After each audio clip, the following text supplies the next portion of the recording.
À Green Hills, les matins commencent tranquillement.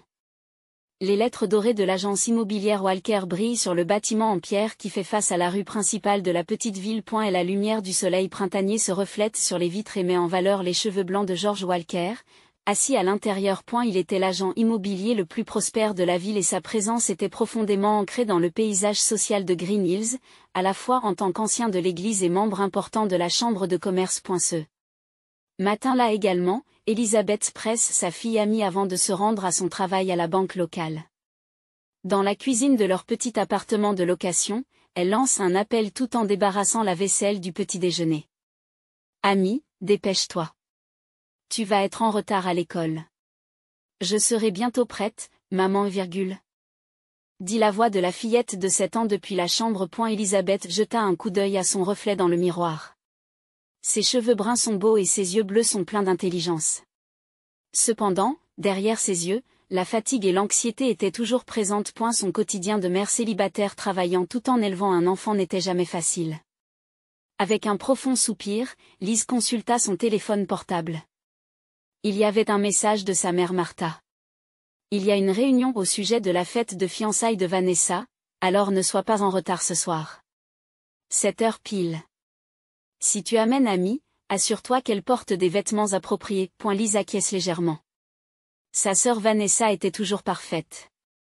Elle était diplômée d'une université prestigieuse, travaillait dans le cabinet d'avocats le plus historique de la ville et était maintenant fiancée à Derek Hamilton, le fils de la famille la plus riche de la ville. Pour ses parents, Vanessa a toujours été une source de fierté, tandis que Liz n'était qu'une ombre. Maman, c'est bon. Amy est apparue, vêtue de son uniforme d'écolière, et a demandé avec enthousiasme. Ses cheveux dorés et ses yeux bleus sont identiques à ceux de Liz. Parfait, ma chérie, dit Liz en caressant doucement la tête de sa fille. Passez une bonne journée. Elles quittèrent l'appartement et descendirent les escaliers du petit balcon qui donnait sur la rue. En marchant dans la ville, les gens échangeaient des salutations, mais leurs yeux contenaient toujours un mélange de curiosité et de pitié. Dans une petite ville comme Green Hills, tout le monde connaissait le passé honteux de Liz et Amy. Il y a 11 ans, Liz, en première année d'université, est tombée amoureuse de Thomas Clark. C'était un charmant étudiant en art qui a fait chavirer son cœur. Cependant, lorsqu'elle lui a annoncé sa grossesse, Thomas a fui ses responsabilités et a quitté la ville dans la nuit. Liz abandonne l'université, rentre chez elle et donne naissance à Amy sous la surveillance et la réprobation de ses parents. Disgrâce. C'est ce qu'a dit son père George. Avoir un enfant hors mariage dans notre famille. Martha s'inquiète de sa position dans la société, tandis que Vanessa se réjouit secrètement de pouvoir soudain monopoliser l'attention de ses parents. Liz serre Amy dans ses bras devant la banque. Va chez grand-mère après l'école. Je viendrai te chercher. Maman, je n'aime pas la maison de grand-mère, dit Amy d'une petite voix. Tout le monde me regarde bizarrement. Liz sentit son cœur se serrer. Sa fille était sensible et sentait qu'elle avait sa place dans la famille Walker. Ses grands-parents et sa tante étaient extérieurement gentils avec elle, mais ils l'appelaient toujours cet enfant, l'excluaient des photos de famille et la comparaient à la réussite de Vanessa. C'est bon, tu es une fille forte dit-elle à sa fille en la serrant dans ses bras. Fais de ton mieux aujourd'hui. En ouvrant les portes vitrées de la banque, Liz se sentait anxieuse à l'idée de la réunion de famille de ce soir. Les fiançailles de Vanessa faisaient couler beaucoup d'encre et le mariage devait être un événement social majeur. Liz et Amy devaient y participer en tant que second rôle, mais elle savait que tout ce que ses parents et Vanessa voulaient vraiment, c'était qu'elle reste discrète. Dans l'après-midi, Martha a appelé.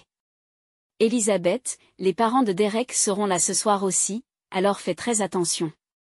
Si on te pose des questions, parle le moins possible de ta situation. Liz a pris une grande inspiration. Je comprends, maman. À 7 heures, Liz et Amy arrivèrent à la grande maison blanche des Walker. Martha les accueillit à l'entrée. Ses cheveux gris étaient parfaitement coiffés et un collier de perles brillait à son cou. Vous êtes en retard, dit Martha sans regarder Liz. Puis, regardant Amy, elle força un sourire. Bonsoir, Amy. Il y a des bonbons dans la salle à manger. Liz entre dans la maison les épaules affaissées. Le salon était rempli de gens élégants.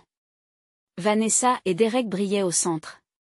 Oh, Elizabeth, dit Vanessa avec un sourire superficiel. Tu es venue.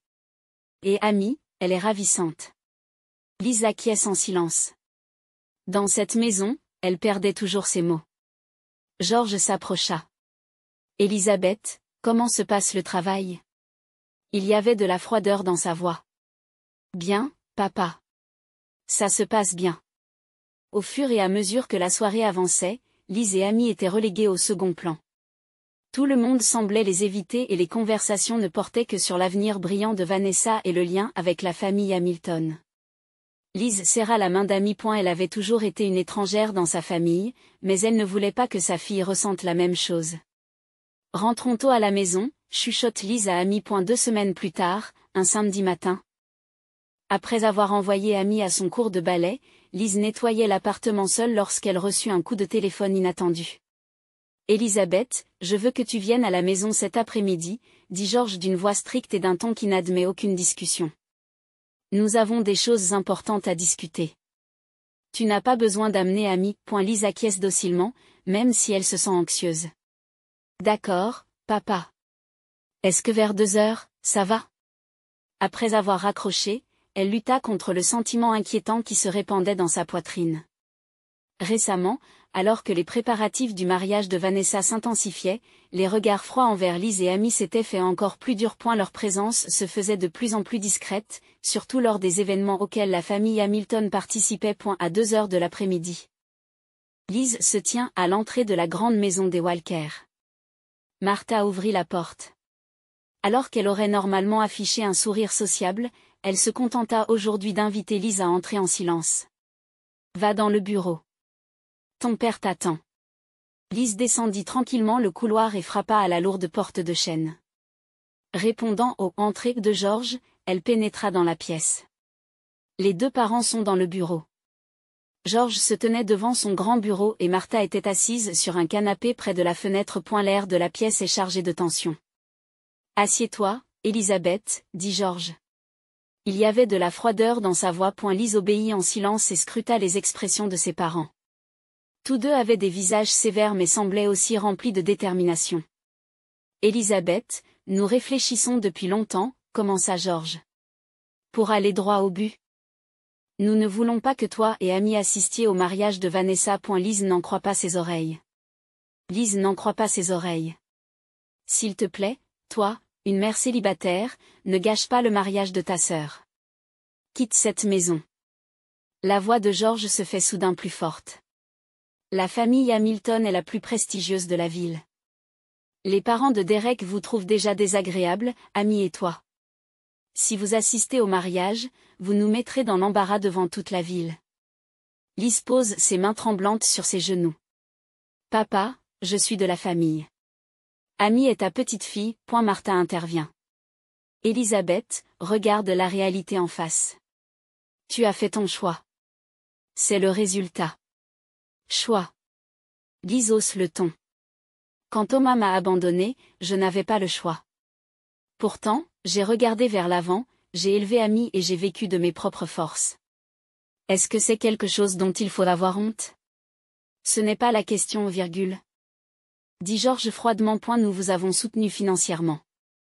Même ton emploi à la banque, tu l'as obtenu grâce à mon introduction. Malgré cela, tu as toujours fait honte à la famille. Lise répondit calmement, les larmes aux yeux. Je n'ai jamais pensé que c'était une honte. J'ai élevé ma fille avec fierté. Ce qui est vraiment honteux, ce sont les gens qui ne peuvent pas aimer leur propre enfant ou petit-enfant. Un silence pesant s'installe dans la pièce. La décision a été prise, dit enfin Georges. Je veux que vous quittiez la ville dans 1 semaine. Nous vous fournirons les fonds nécessaires à votre nouvelle vie. Mais je ne veux pas que tu reviennes ici. Lise est restée figée. Elle a compris qu'il s'agissait d'un ultimatum. Quelque chose s'effondre en elle, mais en même temps, une nouvelle force surgit. Je comprends, dit-elle enfin. Nous partirons. Mais un jour, tu regretteras cette décision. Ce soir-là, après qu'Amy se soit endormie dans l'appartement. Lise commença tranquillement à faire ses valises. Ses affaires étaient étonnamment peu nombreuses et ne tenaient que dans 2 valises. Elle ne trouve toujours pas les mots pour l'expliquer à Amy. Le lendemain matin, Lise présente sa démission à la banque. Pour des raisons familiales, je dois quitter la ville subitement, explique-t-elle. Ses collègues sont surpris, mais à Green Hills, les rumeurs se répandent rapidement. Beaucoup semblaient déjà savoir que Liz avait été bannie. 3 jours plus tard, elle s'adresse doucement à Amy. Amy, toi et moi allons déménager dans un nouvel endroit. Une grande ville, avec une nouvelle école, de nouveaux amis, tout sera un nouveau départ. Mais pourquoi si soudainement, demande Amy, l'air confus. Et grand-père et grand-mère? Et le mariage de tante Vanessa? Liz prend une profonde inspiration. Parfois, même la famille a besoin de vivre séparément. Un jour, tu comprendras. Mais pour l'instant, c'est la meilleure solution pour nous. Et la petite fille a l'air triste mais acquiesce. Tant que je suis avec toi, maman, tout va bien. À ces mots, Liz serra sa fille dans ses bras. Tu me rends forte. Le dernier jour, Liz a décidé d'aller chez ses parents pour une dernière fois. Amy passait ses dernières heures avec des amis du quartier. D'un pas lourd vers la maison des Walker, Liz imprima chaque vue de la ville dans son esprit. Et la majeure partie de sa vie passée ici lui revient en mémoire. Lorsqu'elle arrive à la maison, Martha l'attend à l'entrée. As-tu fini de faire tes valises? Sa voix manquait d'émotion. Oui, répondit brièvement Liz. Je suis venue te le dire. George est parti travailler, dit Martha, comme si son mari avait intentionnellement évité ce moment. Liz fixa le visage de sa mère. Maman, tu es vraiment d'accord avec ça? Tu ne reverras plus jamais ta petite fille. Martha semble momentanément troublée. Mais reprend rapidement son calme. C'est mieux ainsi. Tu comprendras avec le temps. Liz ne dit rien. Elle sortit une enveloppe et la posa sur la table. Ce sont des photos d'amis. Si jamais tu veux la voir. En quittant la maison, elle a croisé Vanessa qui descendait les escaliers. Sa sœur portait une robe élégante et se rendait manifestement à un rendez-vous. Oh, Elisabeth, dit Vanessa en souriant froidement. Tu pars déjà? Liz acquiesça silencieusement. Échec de la vie, dit Vanessa alors qu'elle se croisait dans le couloir. Maintenant, même ton ombre va disparaître de nos photos de famille. Liz sentit sa poitrine se serrer à ces mots, mais elle ne put ouvrir la bouche. Elle quitta la maison en silence, ne gardant dans son cœur que l'image de sa fille. Ce soir-là. Liz et Amy sont montés dans un bus tard dans la nuit pour quitter Green Hills avec leurs quelques affaires. Les fonds versés par son père pour une nouvelle vie s'élevaient à quelques milliers de dollars. Cette somme et 2 valises étaient leur seule possession. Alors que le bus se met en route et que les lumières de la petite ville commencent à s'éteindre, Liz verse des larmes en silence. Son reflet dans la vitre semblait symboliser un adieu à son passé. Maman, où allons-nous? Demande Amy, assise à côté d'elle, à moitié endormie. Liz essuie ses larmes et répond d'une voix forte. Vers un lieu de nouveau départ, ma chérie. Un endroit où personne ne déterminera notre valeur. Le bus continua vers le nord sur l'autoroute de nuit, entamant le long voyage vers Chicago. L'hiver de Chicago est bien plus rude que celui de Green Hills. Au milieu des tourbillons de neige, Liz regardait par la fenêtre de leur petit appartement situé dans le nord de la ville. 3 mois s'étaient écoulés depuis leur arrivée, et enfin, sa vie avec Amy commençait à trouver ses marques. Les premières semaines avaient été infernales. Liz dormait à peine alors qu'elle cherchait un logement avec des moyens limités, organisait le transfert d'Amy à l'école et cherchait du travail. Mais son esprit indomptable lui a permis de tenir bon. Elle a d'abord travaillé comme caissière dans un supermarché local, a servi dans un restaurant voisin le soir et a suivi des cours de comptabilité en ligne après qu'Amy se soit endormie. Maman, regarde. Amy revient de l'école et lui montre une copie d'examen. Un point rouge s'affiche en grand. J'ai eu un score parfait en maths. C'est merveilleux. Liz sourit et caresse la tête de sa fille. Tu es si intelligente. Amy s'adapte à sa nouvelle école mieux que prévu. Ici, personne ne connaissait son passé. Et on la traitait simplement comme une fille brillante et intelligente. Liz était convaincue que quitter cette ville avait été la bonne décision, en voyant sa fille déployer ses ailes librement. On fait quelque chose de spécial aujourd'hui, demande Amy. C'est vendredi, s'excuse Liz en souriant. Je suis désolée, j'ai un entretien à l'hôtel Magnolia aujourd'hui. Mais je ramènerai de la pizza à la maison sur le chemin du retour. Ça te va? Amy a eu l'air un peu déçue, mais elle a rapidement hoché la tête. D'accord, je te souhaite bonne chance, maman. Bonne chance, maman. L'hôtel Magnolia est l'un des plus beaux hôtels de luxe de la ville. Lise avait trouvé un poste de réceptionniste dans le journal et avait immédiatement postulé. Elle n'avait qu'une expérience de service à la clientèle à la banque, mais elle était reconnaissante d'avoir eu l'occasion de passer un entretien. Dans l'après-midi, Lise se tient dans le hall de l'hôtel, subjuguée par sa grandeur. Les lustres en cristal, les sols en marbre et le personnel au comportement élégant. Elle aborde l'entretien avec nervosité mais détermination. Madame Walker, vous avez travaillé dans le secteur bancaire, dit l'examinateur en parcourant son curriculum vitae. Oui, j'ai travaillé au service clientèle et comme caissière pendant 7 ans, a répondu Lise avec assurance. J'ai confiance en ma capacité à rester calme dans n'importe quelle situation. L'entretien se déroule sans encombre et Lise présente fièrement ses compétences et son expérience. Étonnamment, son expérience dans la petite banque de Green Hills est devenue son point fort. Vous pouvez commencer la semaine prochaine, sourit le recruteur. Nous cherchions quelqu'un comme vous. Lise ne peut cacher sa surprise et sa joie. Lise n'a pas pu cacher sa surprise et sa joie. Merci. Ce nouvel emploi a transformé sa vie. Le salaire était presque le double de celui qu'elle percevait auparavant et les horaires étaient réguliers. Amy pouvait participer à des programmes extrascolaires et Lise pouvait quitter son emploi à temps partiel du soir. Leur vie s'est lentement mais sûrement stabilisée. Environ 1 an après avoir commencé à travailler à l'hôtel Magnolia, Lise travaillait un jour à la réception. En fin d'après-midi, un homme vêtu d'un costume coûteux entre précipitamment. Je voudrais confirmer ma réservation, dit-il. Michael Bradford, sa voix était calme, mais la fatigue se lisait dans ses yeux. Lise consulte l'ordinateur. Monsieur Bradford, nous vous attendions. Votre suite est prête? Mais il y a une chose que je dois confirmer. Elle fronce les sourcils en regardant l'écran. Votre réservation de salle de conférence est prévue pour demain à 10 heures, mais il semble qu'il y ait une autre réservation à la même heure. L'homme a l'air confus. C'est impossible. Mon assistante l'a confirmé la semaine dernière. Lise répond calmement. Veuillez patienter un instant. Je vérifie tout de suite.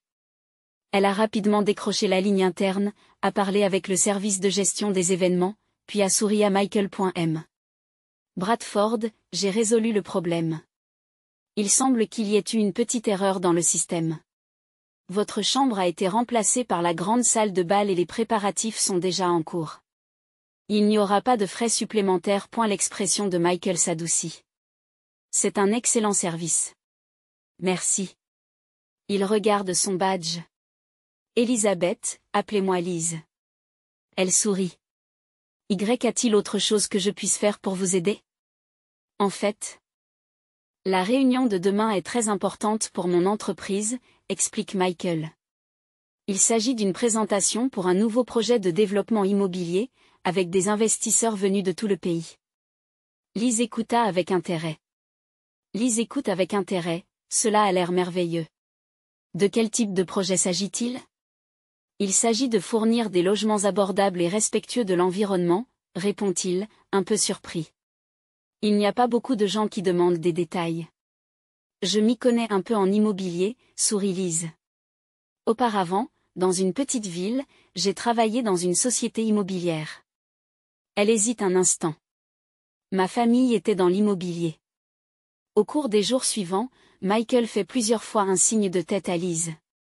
Sa réunion semble avoir été un grand succès. La veille de son départ de l'hôtel, il se présente à nouveau à la réception. Lise, grâce à vous, mon séjour a été extrêmement confortable, dit-il. En fait, j'ai une proposition à vous faire. Un poste d'assistant est à pourvoir dans mon entreprise. J'aimerais quelqu'un d'aussi compétent que vous. Seriez-vous intéressé? Lise reste sans voix. Vous êtes sérieux? Bien sûr, sourit Michael.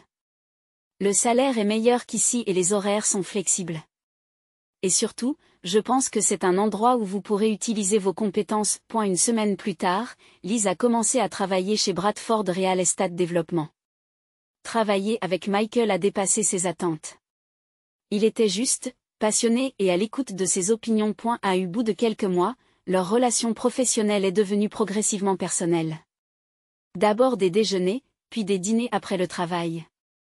Michael a exprimé son désir de rencontrer Amy, et tous trois ont commencé à aller aux zoos et au musée ensemble. Liz, tu es vraiment une femme extraordinaire, dit Michael un soir. Alors qu'ils se promènent le long de la rivière Chicago. Partir de zéro dans une nouvelle ville en si peu de temps et accomplir tout cela, Liz sourit timidement. Je n'avais pas le choix. Je devais être forte pour Amy. Cette force est ce qui m'attire chez vous, Michael lui a pris la main. Amy et toi êtes spécial. Ce soir-là, après leur premier baiser, Liz a senti se briser le barrage d'émotions qu'elle avait refoulé pendant si longtemps. Elle raconte tout à Michael. Et la vie à Green Hills, sa relation avec ses parents, et comment elle avait été bannie. Michael l'écoute en silence et finit par la prendre dans ses bras. Il n'avait pas les yeux pour voir ta valeur. Mais moi, si. 3 ans après le début de leur relation, Michael demande Liz en mariage. Sur la terrasse de son appartement, avec la ligne d'horizon de Chicago en toile de fond, il s'agenouille. Liz, depuis le moment où nous nous sommes rencontrés. J'ai été captivé par ta force et ta gentillesse. Veux-tu compléter ma vie et celle d'Amy? Les larmes montent aux yeux de Liz. Oui, bien sûr. Leur mariage fut modeste mais chaleureux. Amy a été demoiselle d'honneur et les amis proches de Michael étaient présents. Après la cérémonie, Michael a entamé les démarches pour adopter officiellement Amy. Tu es vraiment sûr, demande Amy avec anxiété. Que je vais devenir ta fille? Michael pose doucement sa main sur son épaule. Amy. Je te considère comme ma fille depuis le début. C'est juste une déclaration au monde entier. Amy s'est levée d'un bond et a serré Michael dans ses bras. Papa. C'était la première fois qu'elle l'appelait ainsi. Liz et Amy ont emménagé dans l'appartement spacieux de Michael et ont ressenti pour la première fois la chaleur d'une vraie famille. Amy est fière de porter le nom de famille Bradford et commence à prendre de l'assurance à l'école. Le talent de sa femme n'a pas échappé à Michael. Et elle lui confie le département de l'entreprise et elle commence à réaliser son potentiel dans le monde de la promotion immobilière. En particulier, le projet de logements écologiques pour les personnes à faible revenu qu'elle a proposé a connu un grand succès et a fait le buzz dans le secteur. Le soir, alors que les lumières de Chicago brillent à travers la fenêtre. Liz réfléchit souvent au passé. 7 ans se sont écoulés depuis son départ de Green Hills. La douleur de ce jour-là est toujours au fond de son cœur, mais elle l'a rendue plus forte. Avec sa nouvelle famille, Michael et Amy, elle avait découvert le vrai bonheur pour la première fois. À quoi penses-tu? Demanda Michael à côté d'elle. Liz sourit. À quel point la vie a changé? Quand j'ai été chassée ce jour-là, je ne pouvais pas imaginer qu'un tel bonheur m'attendait. Michael lui a serré la main. Parfois, les pires événements peuvent ouvrir les portes de la meilleure vie. Liz acquiesça et regarda les lumières à l'extérieur de la fenêtre. Dans son cœur, il y avait un morceau qu'elle n'avait pas ressenti depuis longtemps. Bradford Real Estate Development étendait ses activités de Chicago à l'ensemble des États-Unis. Michael et Liz avaient construit un partenariat exquis. Sa vision audacieuse et l'exécution méticuleuse de Liz accélérant la croissance de l'entreprise. 7 ans après leur mariage, Amy est devenue lycéenne. Le projet de l'Ohio a été achevé 2 mois avant la date prévue, annonce Michael en ouvrant la porte du bureau. Où devrions-nous nous développer ensuite? Liz montre une carte. Je pense que le développement du sud de l'Illinois est prometteur. Mais d'abord, allons inspecter le projet de Saint-Louis. Ils commencent à planifier leur voyage d'affaires. Amy est occupée par un projet scolaire, donc nous serons seuls, dit Liz. Dans ce cas, pourquoi ne pas faire un détour, suggère Michael. Louis, votre ville natale de Green Hills n'est pas si loin, n'est-ce pas? Liz reprend son souffle un instant. Green Hills? Cela fait 10 ans, dit Michael à Liz. Il y a peut-être quelque chose que tu peux résoudre en toi-même. Liz regarde par la fenêtre. Je vais y réfléchir. Le lendemain de l'inspection du projet à Saint-Louis. Liz a pris sa décision. Passons à Green Hills. Juste une petite visite. En entrant dans la petite ville, la poitrine de Liz se remplit de nostalgie et de douleur. 10 ans plus tôt, la ville n'avait guère changé. Les mêmes magasins, les mêmes bâtiments, et probablement les mêmes commerces dominaient toujours la ville. C'est la ville où j'ai grandi, dit Liz en guidant Michael dans le centre de la ville. C'est Walker Real Estate. La société de mon père. Ils arrêtèrent la voiture et commencèrent à marcher dans la rue principale. Lise portait des lunettes de soleil et se tenait inconsciemment penchée, essayant de ne pas se faire remarquer. Nerveuse? Michael lui serra la main. Un peu, admit Lise. Mais ça va point en marchant, ils sont entrés dans une petite église. Quelque chose était affiché sur le tableau d'affichage. Inconsciemment, Lise s'est arrêtée et l'a regardé. Son visage s'est vidé de ses couleurs. Michael, dit-elle en montrant le tableau d'affichage de ses doigts tremblants. Il y avait une annonce pour le service commémoratif d'Elizabeth Walker, affichée avec une photo de Lise dans sa jeunesse. La date était demain. Il pense que tu es morte, s'exclama Michael, surpris. Lise reste sans voix. Michael l'emmène dans un café voisin pour la calmer. Il consulte le site du journal local en ligne. Il y avait un petit article. Triste nouvelle, Elizabeth Walker, ancienne habitante de Green Hills, est décédée la semaine dernière dans un accident de la route à Chicago. Vanessa Hamilton présidera le service commémoratif. Qu'est-ce que ça veut dire? Lise est confuse. Pourquoi suis-je censée être morte? Michael fronce les sourcils. Nous devons enquêter. Ils ont contacté un avocat local et lui ont expliqué la situation. L'avocat est revenu quelques heures plus tard avec des informations qui les ont encore plus choqués. Il semble que Vanessa ait présenté un certificat de décès, explique l'avocat. De plus, une demande d'assurance vie a été faite au nom d'Elizabeth. Le montant de l'assurance s'élève à $500 000. Assurance. Les yeux de Lise s'écarquillent. Je n'ai jamais souscrit à une telle assurance. Une enquête plus approfondie a révélé que Vanessa avait souscrit une assurance vie au nom de Lise il y a plusieurs années et qu'elle payait les primes. Elle avait profité de la disparition de Lise pour simuler sa mort. Nous devrions intenter une action en justice. Michael n'a pas pu contenir sa colère. C'est de la fraude. Mais Lise secoua la tête en silence. Non, il y a un moyen plus efficace. Une lumière brillait dans ses yeux. Allons à l'enterrement demain. Le lendemain, une femme d'apparence aisée, portant un voile noir, assiste discrètement au service funèbre d'Elizabeth Walker. L'église était étonnamment remplie de monde. George et Martha Walker sont assis à l'avant, ainsi que Vanessa et son mari. Derek. Le pasteur commence la cérémonie et Vanessa s'avance pour prendre la parole. Ma sœur bien-aimée Elizabeth a eu une vie malheureuse, dit-elle avec émotion. Mais nous l'avons toujours soutenue. Même avant qu'elle n'aille à Chicago, nous avons essayé de la dissuader. Des soupirs de sympathie se sont répandus dans la salle.